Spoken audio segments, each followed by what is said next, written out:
Hello. और इस नई चर्चा में आपका स्वागत है। आज हम एक छोटी सी फाइनेंशियल कंसल्टेशन करेंगे। देखिए, अगर आप मार्केट में नए हैं तो एक सबसे बड़ा डर होता है ये भारी भरकम जार्गन। पर सच बताऊं, घबराने की बिल्कुल जरूरत नहीं है। आज हम लंबी अवधि में वेल्थ बनाने के कुछ आसान और स्मार्ट तरीके समझेंगे, वो भी बिल्कुल सीधी सादी भाषा में। तो चलिए, बिना किसी देरी के सीधे पॉइंट पर आते हैं। आज के इस एक्सप्लेनर का रोड मैप बहुत क्लियर है।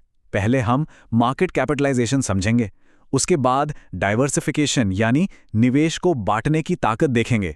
फिर आएगा हमारा मेन टॉपिक, मल्टी कैप और फ्लेक्सी कैप के बीच का अंतर। चौथा, एक फंड मैनेजर आपका रिस्क कैसे कम करता है। और आखिर में टैक्स रूल्स और टाइम होराइजन्स। एक स्मार्ट इन्वेस्टर बनने के लिए इन 5 बातों को समझना बहुत जरूरी है। तो शुरू करते हैं अपने पहले पड़ाव से, मार्केट कैपिटलाइजेशन को समझना, जो कि शेयर बाजार के बुनियादी हिस्से होते हैं। अब किसी भी मजबूत पोर्टफोलियो को बनाने से पहले हमें इस मार्केट कैपिटलाइजेशन नाम के कॉन्सेप्ट को क्लियर करना होगा।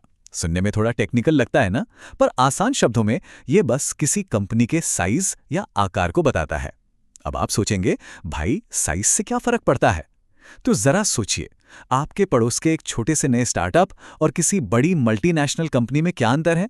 दोनों के आगे बढ़ने की रफ्तार और उनके डूबने का रिस्क दोनों बिल्कुल अलग होते हैं, है ना? शेयर बाजार में भी बिल्कुल यही होता है। कंपनी का साइज ही ये तय करता है कि उसमें आगे बढ़ने का कितना पोटेंशियल है और उसमें निवेश करना कितना रिस्की हो सकता है। इस पूरे मार्केट को आसानी से समझने के लिए हम इसे एक पाई की तरह 3 हिस्सों में बांट देते हैं। सबसे पहला और सबसे बड़ा हिस्सा है लार्ज कैप। इसमें देश की टॉप 100 सबसे बड़ी और मूल्यवान कंपनियां आती हैं। फिर आता है मिड कैप, जिसमें 101 से लेकर 250 तक की रैंक वाली यानी बीच के साइज की कंपनियां होती हैं। और आखिर में बचता है स्मॉल कैप, जिसमें 251 रैंक और उसके बाद आने वाली छोटी पर तेजी से आगे बढ़ने वाली कंपनियां आती हैं। ये बाजार को देखने का सबसे आसान नजरिया है। अब इस स्लाइड में जो सबसे मजेदार बात है वो ये कि हर कैटेगरी की अपनी एक अलग ही कहानी है। टॉप 100 यानी लार्ज कैप कंपनियां, ये बिल्कुल सेफ और स्टेबल होती हैं। मार्केट गिरेगा तो ये उस झटके को आराम से झेल लेंगी। जो बीच वाली मिड कैप कंपनियां हैं, उनमें तेजी से आगे बढ़ने की जबरदस्त क्षमता होती है। पर जो नीचे की स्मॉल कैप कंपनियां हैं ना, ये बिल्कुल किसी रॉकेट की तरह होती हैं।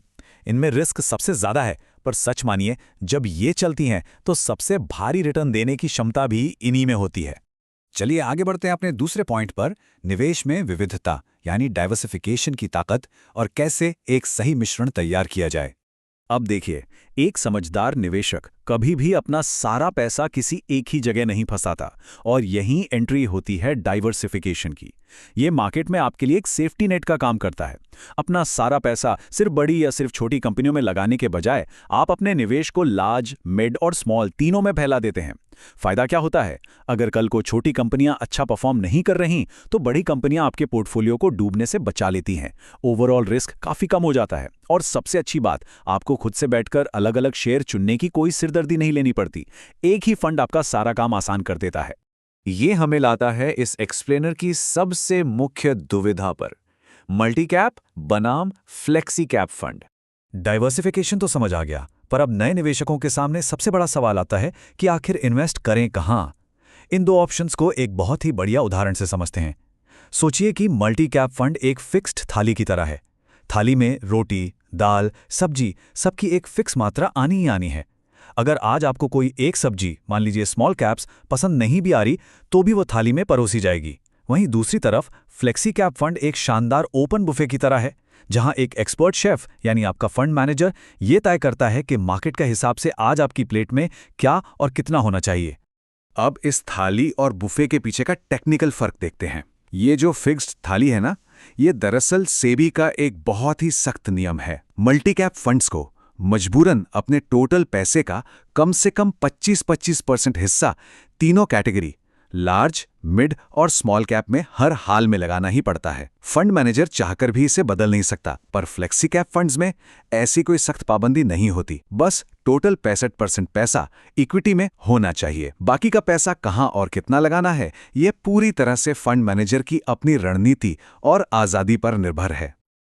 आगे बढ़ते हैं चौथे पॉइंट पर कि फंड मैनेजर अपनी इस आजादी से जोखिम यानी रिस्क को कैसे कम करते हैं।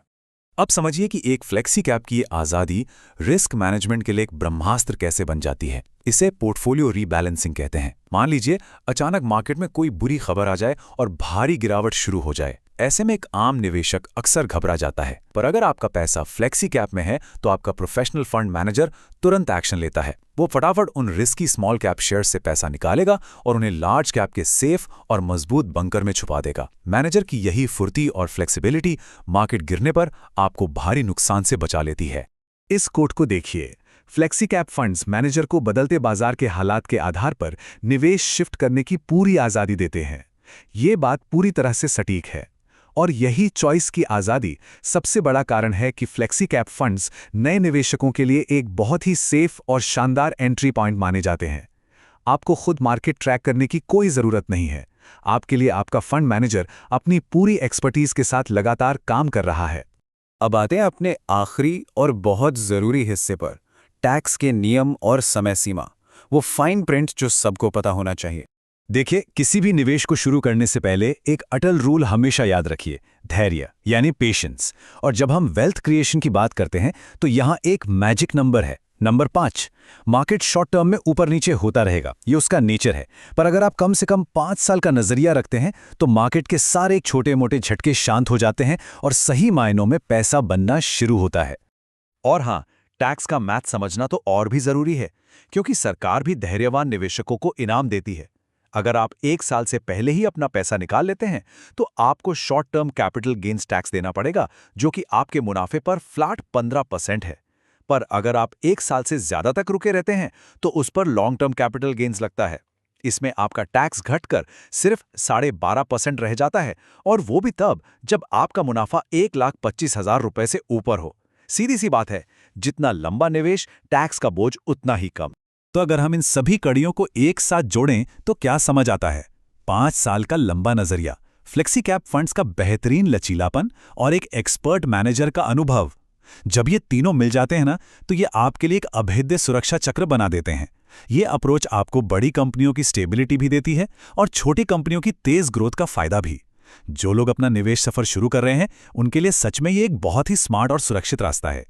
तो चलिए, आज के इस एक्सप्लेनर को खत्म करने से पहले मैं आपके लिए एक बहुत ही महत्वपूर्ण सवाल छोड़ जाता हूं। सोचकर देखिए, इस तेजी से बदलती हुई अर्थव्यवस्था में क्या आपका पोर्टफोलियो 25-25% के सख्त नियमों में बंधा होना चाहिए, या फिर आने वाले कल के अनजान बाजार के हिसाब से खुद को ढालने की पूरी आज़ादी आपके पास होनी चाहिए?